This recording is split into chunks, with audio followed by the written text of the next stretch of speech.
What would you say are some key strategies that you can do to protect your SQL Server? Well, first off, you want to assume that you will be hit with ransomware at some point.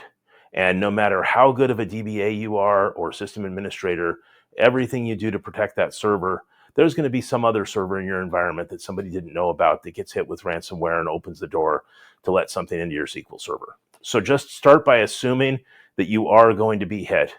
And that worst case scenario is when you are hit, how are you going to fix things? How are you going to get things back and running again?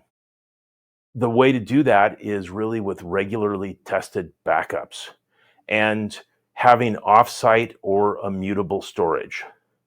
I really like offsite, like Azure Blob Storage or Amazon Storage.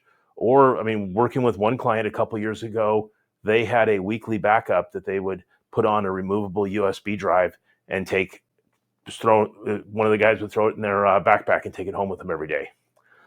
Worked with other clients where once a week they would take a full backup and put it in a safe deposit box because their office was right next to the bank where they had the safe deposit box available.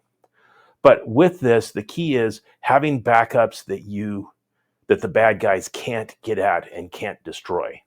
And if you say, oh, well, I've got my backups copied to the network drive. Well, if your SQL Server has the ability to write to that network drive, the bad guys probably will end up having that same ability to write to that network drive and destroy those backups before you have a chance to even know that they're on your system. Thanks for watching. I'm Steve, and I hope you've enjoyed this video. If you like it, please click the thumbs up icon.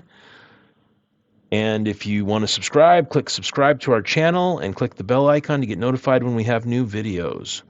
All right, have a great day.